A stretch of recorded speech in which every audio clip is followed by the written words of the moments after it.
Un immense hangar en guise d'atelier près de Paris, l'espace nécessaire pour accueillir les œuvres de Robin Kidd, uniquement des grands formats. Mes œuvres ressemblent à ces publicités que tu vois défiler sur les autoroutes. Tu sais, ces gigantesques panneaux qui captent inévitablement ton regard. Pour moi, c'est très important de réaliser des œuvres qui attirent le public. Je veux qu'il soit immergé dans ces œuvres, peu importe s'il aime ou pas du tout. Ce que je cherche, c'est provoquer des réactions.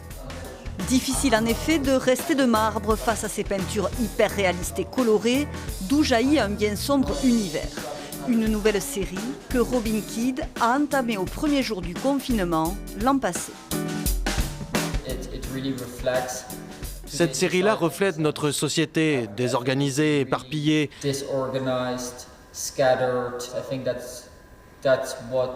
Ce qu'on vit en ce moment, ce qu'on a surtout vécu pendant le confinement, nos vies vécues sur des écrans de télévision, d'ordinateur ou de téléphone.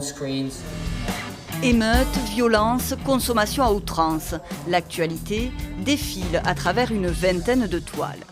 Le jeune artiste autodidacte, déjà remarqué sur la scène contemporaine pour ses percutants portraits au stylo bic ou ses provocantes sculptures en silicone, s'est consacré récemment à la peinture à l'huile.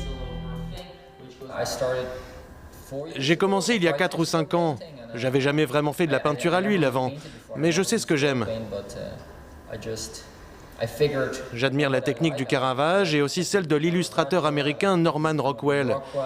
Je suis donc allé sur YouTube. J'ai cherché à connaître les palettes de couleurs de ces artistes. J'ai acheté les peintures et je m'y suis mis.